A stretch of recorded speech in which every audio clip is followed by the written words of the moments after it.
Hey everyone, it's Rob B here with Rob D, of course, and this is the Property Podcast. It's episode 160. This week we're looking at, should you become a full-time property investor?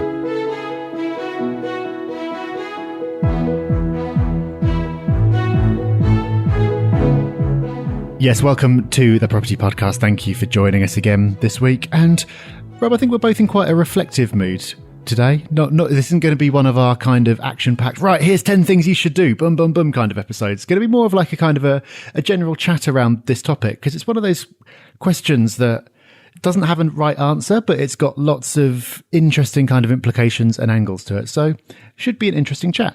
Yeah, this is one of those chats that you'd have by the fireside of a pub, but we're not going to do that because it's just past 7 a.m.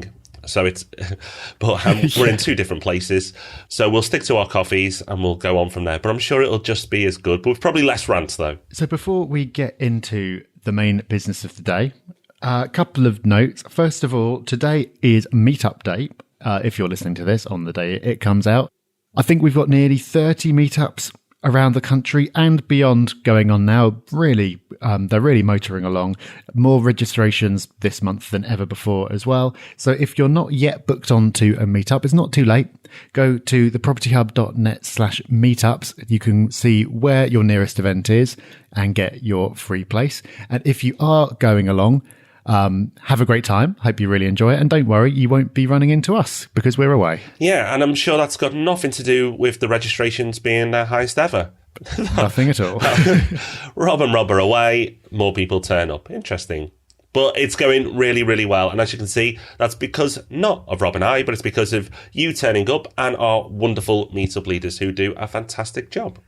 Well, something that we are going to turn up for, but I'm kind of wishing now that we didn't have to, is the live podcast recording that we're doing at the Property Investor Show.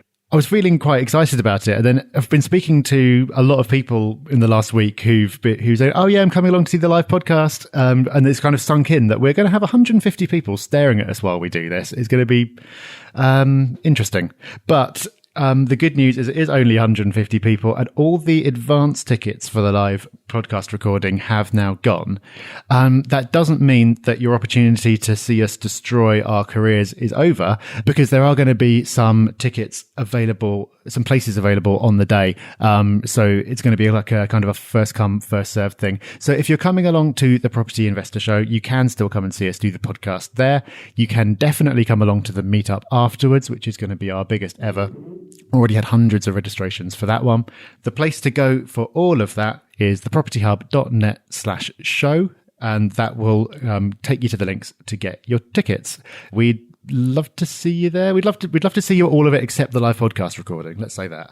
No, I'm still excited. We'll see on the day, but I'm still excited at this point. I've got plenty of time to get nervous. It's going to be really, really fun. And the thing is, Rob, we can only ruin our careers in front of 150 people. If we make sure everyone turns off their phones, then we'll be fine. Right, news story of the week, Rob. I'm more meddling in the buy-to-let market, but not as bad as initially feared. I was quite happy with this, and we spoke before we started recording, and you were too. So do you want to give us the meat? What's happened? Yeah, so this is the Bank of England. We knew this one was coming. So unlike some of the surprises we've had recently, we knew that the Bank of England was going to start meddling. It's maybe an unfair word for it, I don't know, but they're going to start getting involved in the buy-to-let sector. We didn't really know what form it would take. We still don't know exactly what form it's going to take because they are just having a consultation at the moment. So none of this is finalised. But I actually thought it might be worse than it actually seems to be so far. So there's nothing like kind of like a firm loan to value restriction. So there's all sorts in there. We'll link to an article in the Telegraph which does a good job of summarising the various aspects of it. The first big takeaway is that this doesn't apply to remortgaging. So unlike the mortgage interest relief, which applies retrospectively, this is only for new borrowing. So if you're remortgaging, even with a new lender, that apparently will not be subject to all the things that the Bank of England have suggested. So that's good news. And then the other main things is they're going to be suggesting that lenders get more, or requiring that lenders get more stringent on rental cover. So they're going to be stress testing it at higher interest rates. They're going to be taking other costs into account, like service charges and the new higher levels of tax. And also for portfolio landlords, which they define as anyone with more than 4 properties, they're going to be taking a particular interest in that and looking at perhaps general liabilities and income from elsewhere, basically to make sure that we don't have a repeat of the situation before where people would just pile up tens and tens of properties and then be very, very exposed when the interest rate goes up. So I think it's really too early to say what the effects are going to be. Like I said, none of this is finalised yet. But it seems to me that at this stage, if you're buying something that stacks up, then it should be okay. If you're buying things that are marginal to speculate on growth, you're possibly not going to be able to get the lending that you would have done in the past. So it seems like it might have the effect of cooling down purchases in the southeast that we all know what the story is there, while allowing investment to continue where yields are higher. I don't know, maybe I'm too relaxed about this. Maybe there's going to be some nasty detail in there, but on the whole, it didn't seem as bad as I thought it would be. I'm not going to offer a good counter. I am quite happy we've got a new name for our bios, Rob. We're portfolio landlords now. Yeah. That's quite cool. But like yourself, I'm not overly concerned. In fact, a lot of this makes sense. Better stress testing on rental ratios makes sense to me. The London property market for buy-to-let doesn't really make sense for many people, and this will possibly push people further away from that or make them put bigger deposits, which is probably a good thing. So, as Rob said, the exact measures haven't come through, but they don't seem that scary, and if you're investing sensibly, which is all we advocate, then you should be fine anyway. Yeah, so we'll see how that pans out. We'll, of course, update when more firm things are announced. I should probably just get more precise about something I said earlier. I said that remortgaging was unaffected. That's remortgaging when you're not borrowing any more money. So if you're trying to remortgage at a higher level, then that would be subject to the new things that they're talking about. But if you've just got an existing loan, you've come to the end of a fix and you want to move to another lender or something like that, that's what's going to be unaffected. But anyway, all the details are in the Telegraph article. It's a good one, and it will be linked from the show notes, which this week are at thepropertyhub.net/fulltime. Right, Rob, have you got your coffee? I have. Let's. Okay, I won't make you do a slurp noise. I haven't got my fire, but because it's pretty warm here in Spain. But we'll try and do the fireside chat thing all the same. Okay, so this is something that comes up a lot, and a lot of people really want to get into property full time. A surprising amount, actually. I didn't realise how many people want to get into property full time. When we do summits, we really see it because it's exaggerated for us because we have so many people in the room at one point. It's interesting, though. When we discuss it and when we dig deep, sometimes the dream of where these people want to get to and what they think the experience will be, when it's laid out in front of them, they sometimes change the direction. Maybe not completely, but sometimes go, actually, that's not for me at all. So it's really just a chance for Rob and I, this podcast, to have a bit of a chat about some of the things we would discuss in a summit about being a full-time investor and just open it up to the wider public. And it'd be really good to get your opinion on this as well. You can comment at the Property Hub. So the show notes for this episode are at thepropertyhub.net/full-time. thepropertyhub.net/full-time. Go there and give us your thoughts. We're going to give you ours, but there's no right or wrong answer, as Rob said. It's just opinions, and we're only 2 people, so we'd love to hear yours. Let's start by talking about why so many people want to be full-time. Why be a full-time property investor? Why is that a desirable thing to do? Well, I'm going to draw a distinction straight away. I think there's 2 main reasons or 2 different drivers behind this. One is people who hate their jobs. They want more freedom. They want more flexibility, and they see property as kind of a means to that end. I think there's another group of people as well who actually genuinely love property. And if they could spend all day going around looking at it, refurbing it, talking about it, or whatever, then they'd be really happy. Even if it is kind of taking up all their time still, they genuinely love property. From the people we've spoken to, I think the former group is much bigger. I think in a lot of cases, it's rather than being like, being a full-time property investor would be the best thing ever. It's just like, I don't want to be doing what I'm doing right now. And property is the easiest way I can think of getting away from that. And that's the group that really worries me more than the latter, actually, because they've got the wrong motivations. the motivation is a dislike or hatred for what they're doing right now, and they think property is an avenue, then what they may find is they get out of property, and we'll talk about this, I'm sure, but what they get out to might be just another job anyway. And really what they need to be doing is stepping back and just addressing, okay, what don't I like about my job? And what would my ideal job, place in life be? Because maybe it isn't a full-time property. Property might get you there, but it's not necessarily going to be the ideal life that you want either.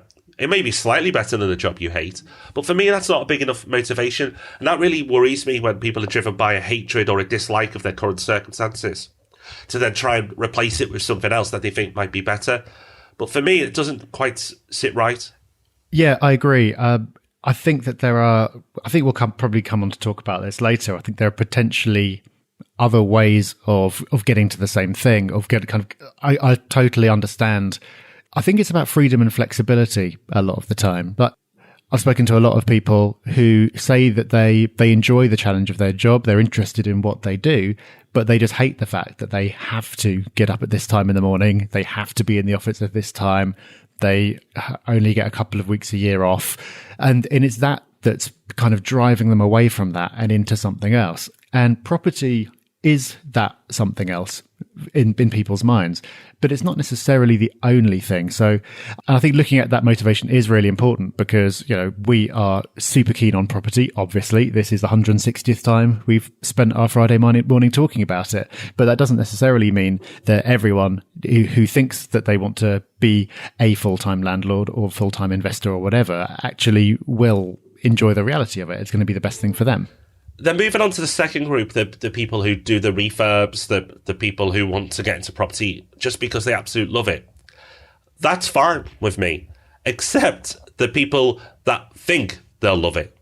So they've seen other people do it and they think, oh, I'd love to get my hands dirty, or I'd love to manage a big portfolio. I'd really like to do that, but they haven't done it yet.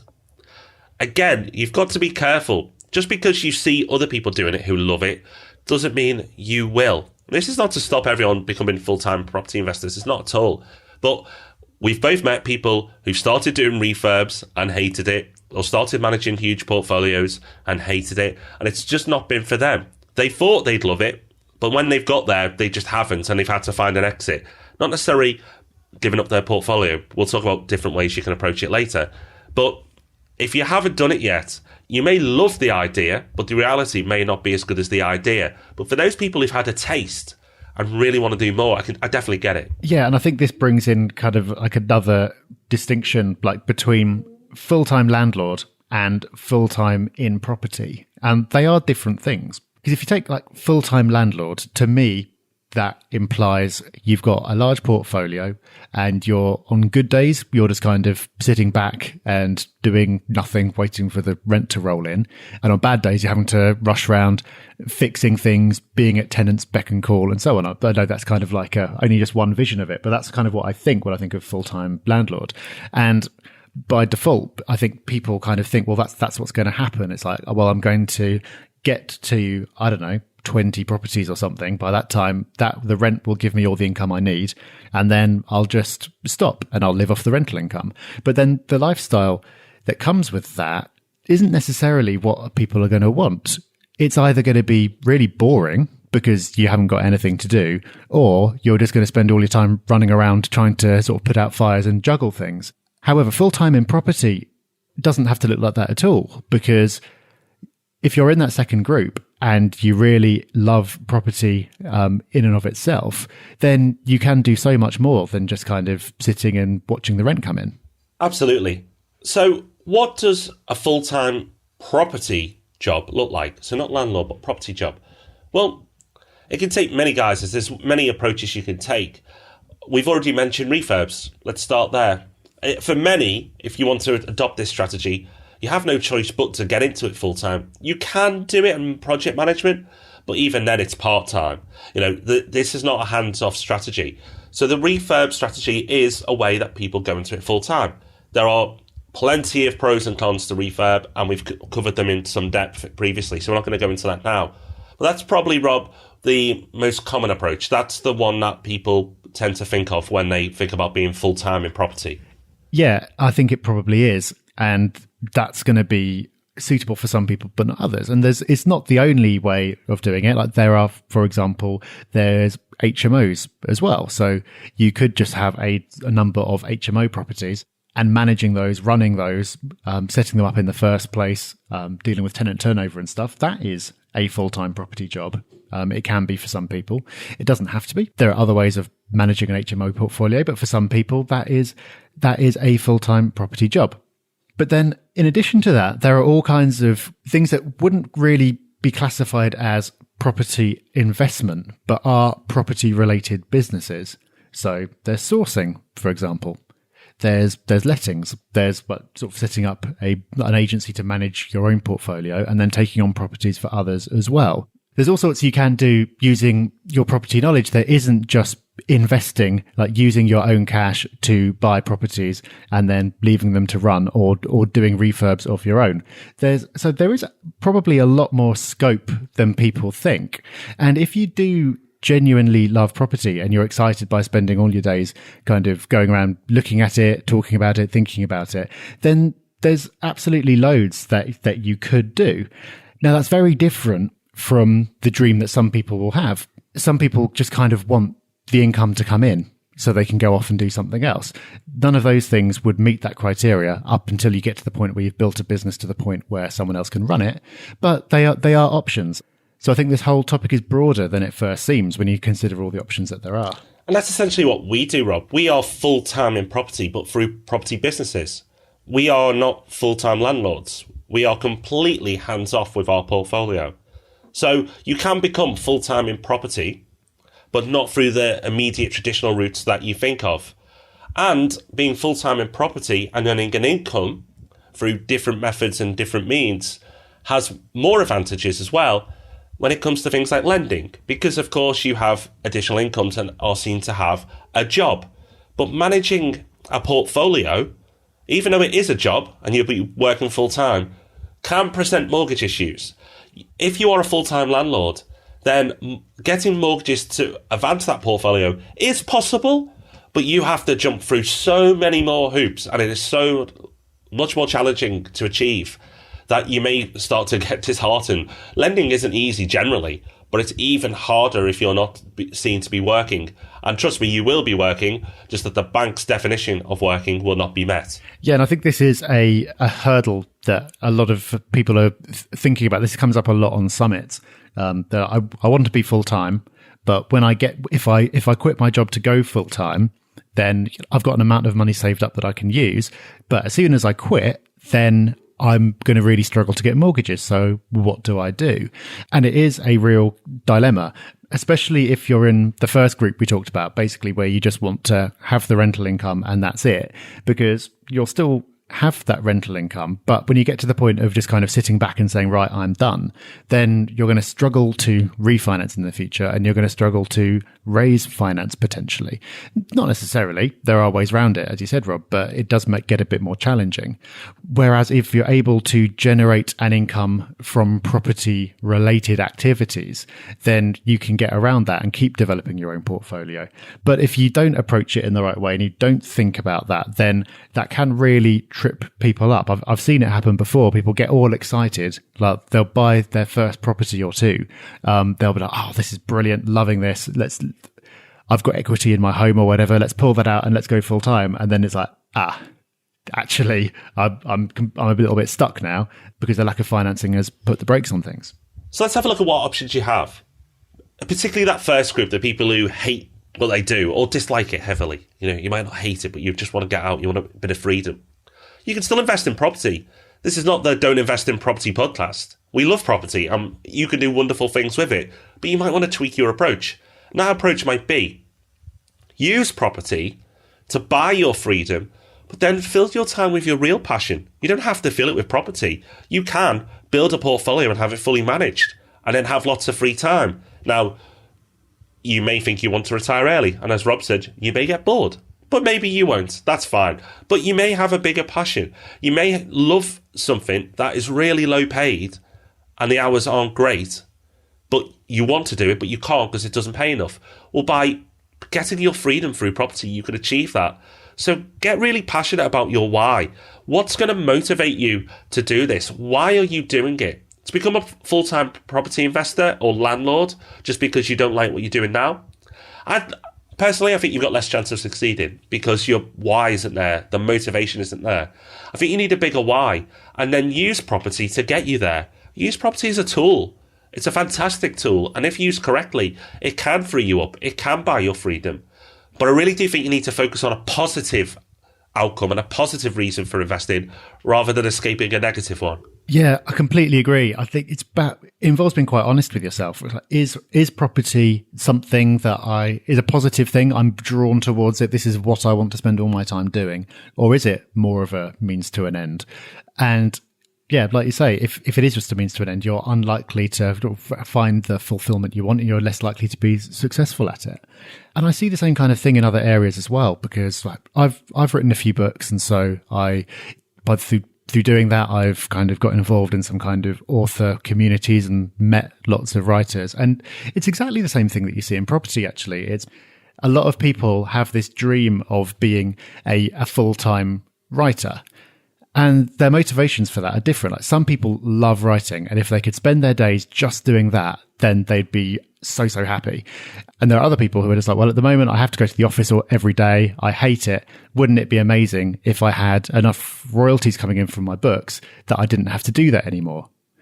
And again, if that's your motivation, you're less likely to succeed. If you're just wanting to do it because it's better than your existing thing, then it's probably not going to be everything that you think it will be.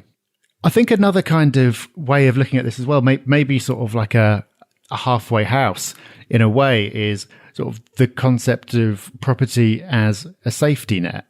And this is something that I benefited from. I already had a portfolio which was generating income. And so that meant that when I was in a position where I wasn't very happy with what I was doing anymore, and I wanted to change careers and try something different, I kind of had the ability to do that because I had the confidence to do that because I had money coming in. As it happens, I've never lived off my rents, and in the end, I didn't need to at this time. But just kind of knowing that it was there, knowing that I could cover my living expenses if I needed to, just gave me that confidence. And that could be a way to bridge your way into something that you'd rather be doing. So say that you did have a passion that wasn't property. You could still use property to get you to a certain point that would allow you to quit, or your partner to go part-time, or some other way of kind of getting you to where you ultimately want to be. So it's property as a means to an end, but in a more positive kind of way. But still, Rob, it's driven by actually knowing what you want to do in the first place. If you don't know what it is you want to be doing or what drives you, then that's not going to work either. No, I think we should do something on goals. Have we done anything on goals yet? If you're new to the Property Podcast, if you have a look, we've done a fair bit on goals. It's very, very important. I love the safety net aspect, Rob. I think that's a really, really good point. It's something I've done and got as well. It gives me that confidence to take forward the businesses that we're involved with, knowing that if the worst happened, I could still eat. I could still pay the basic bills. I wouldn't be living a great lifestyle, but I could get by. And that's really nice to know that's there. And it's properties in stages. Getting to a point where your property can provide the ideal lifestyle for you, it's going to take time. But knowing there's that stepping stone, the safety net stepping stone on the way, and working towards that first. The great thing about it is it's far less intimidating getting to that first step than just trying to go from zero to the end goal. But also, it's really empowering as well when you reach it, to know that you do have options, you can make decisions, you have choices now because you've got to that point. So I really like that. I think it's a really good point for people to take home. Yeah, and what you said, Rob, it's like it's still going to allow you to eat if the worst comes to the worst. I mean, from rents, it's going to take you a long time till you've got the rental income coming in that you're going to be like riding around in a Bentley and stuff like that. If you're doing big property developments, or you're kind of really driven to do things at scale, then you can get to that point. But that's kind of a different thing again. Like, if you want to be at that kind of level, then you probably need to be loving property or loving everything that goes along with the process of having to get you to that stage. But not everyone is going to need to or want to get to that stage. If you can just get to that kind of minimum income threshold, then it does give you that flexibility. Basically, when you're struggling to make ends meet, everything's really hard. As you get more and more comfortable, I think you get better at kind of spotting opportunities and identifying what to do next, because that panic isn't there. You don't have that kind of, I need to have this kind of money coming in. And when you're in a position where it's like, I need to have £2,000 by the end of the month or I'm screwed, it's very difficult to think in the kind of, it's very difficult to think in terms of, what's the best decision I can take right now to get me towards what I ultimately want to be doing. And that is something, getting to that point, even getting to the point where you've got an extra £500 coming in that takes the pressure off, that's quite doable. And it's a long way from people's kind of impressions of like landlords being minted and kind of sitting around counting their wads of cash, but it can be enough to make a real difference. So there you have it. That's what we think. You have a better idea of what Rob and I do when we're not talking on the podcast. It's doing more property chat. In fact, we should probably do more podcasts, Rob, because if we just recorded all our conversations, we'd probably be able to do 5 a week. But we'd really love to know what you think. So go to thepropertyhub.net/full-time and give us your thoughts. Are you full-time already? Are you on your way? Have you reached that safety net, or are you about to get there? Are you worried about getting to full-time and then the end not being as what you'd imagined? Let us know your thoughts. It'd be really interesting. Leave your comments, and of course, we read them all. We do. And something else that we read is every single iTunes review that we receive. So, Rob, this week is no exception. Who have we got? We have Fletcher's, and Fletcher's has left us a 5-star review that says, I've been listening since the first episode, and I've finally got around to leaving a review. Sorry, Rob and Rob. The podcast is easy to listen to with a great dynamic between the two hosts. I've learned so much about property investing by listening to them on my cycle to work. The advice given is practical and easy to understand and has never fallen into a sales pitch, unlike many free pieces of information in the property world. Thanks for your efforts for the podcast. I'm looking forward to the next few years of education and entertainment. I don't know what you mean about the entertainment, Fletch, but thank you very, very much. A great review and listening from the start. That's incredible. I've met a few people who picked it up near the beginning, and it's interesting to find out we haven't lost them yet, Rob.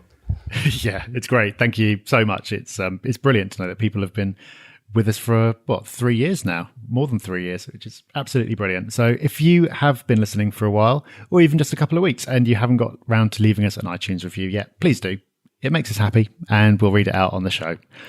If you go to the show notes at thepropertyhub.net/fulltime, you'll find a link where you can do exactly that. You'll also find a link to our resource of the week. And this week's resource is homecheck.co.uk.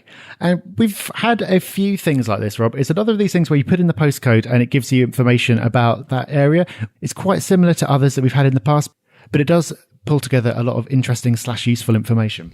It does, like flood risks. Now, the Environmental Agency's website is useful, but it's clunky and it's hard to navigate. So by just putting your postcode here, you can quite quickly understand whether you are in an area that's affected by flooding. You think it'd be easy to do, but the environmental website is pretty awful. But it goes into other things as well that searches tend to pick up as well, like coal mining searches and things like that. It's actually really, really impressive. I'm surprised about the amount of data they're able to draw off your postcode. In fact, I'm that impressed that I think I'm going to start adding it to the due diligence that we do for our investments, because it's a lot easier to get the information from here than it is going to countless different websites. So very impressed, Rob. Good find. Yeah, thank you. I wish I could remember where I found that now. It's entirely possible that I should be crediting someone, and I've just claimed it as my own. So I'm sorry if you did send that to me, but I don't know where that popped into my life. But it's pulls in the crime stats and some census data as well. So it's quite a useful one-stop shop kind of thing. So that's homecheck.co.uk, and we'll link to it in the show notes. So next week, Rob, one of our favourite subjects, ourselves. Yeah, we love talking about property. We love talking about ourselves as well. But there is a reason to this. This isn't just going to be, well, we've done 160 episodes, let's reward ourselves and be a bit self-indulgent. Well, maybe a little bit. Well, maybe a tiny bit. But actually, it should be ridiculously helpful, because a lot of people ask us this very question. So this week we've looked at, should you become full-time in property investment? But next week we're going to address another question, which is, how do we get so much done? Now, we're not going to go on a bragging fest about all the things we do and how wonderful we are. But more importantly, what we're going to do is actually tell you the little tricks, the tips, the hacks that we take to get so much done. There's going to be some really good takeaways here, which absolutely are relevant to property investment. But better still, you can actually put into every area of your life. Yeah, I kind of wish that the answer was going to be because we're super geniuses who have this ridiculous work ethic. But that's not the answer. The answer is a whole series of things that anyone could do. So that's going to make for a more useful episode. I think there's going to be loads in there to take away, as you say, Rob, for property and beyond. Before that, though, that is a whole week away, but a few things happening before that. For a start, there's the Ask Rob and Rob podcast on Tuesday, as always. There's also the meetups tonight. So, like I said at the beginning, if you're going along to a meetup, have a fantastic time. If you've not booked on yet, not too late, go to thepropertyhub.net/meetups. And if you've not yet booked for the Property Investor Show, go do that as well, because we'd love to see you there. And there's going to be meetup leaders from all around the country coming to join us there. It's going to be great fun. So do make sure you get involved. So that's us for another week. We'll be back on Tuesday and Thursday. But until then, bye-bye. Bye-bye. Thanks for listening to The Property Podcast. For show notes, all our past episodes, and to leave a review, go to thepropertyhub.net/podcast.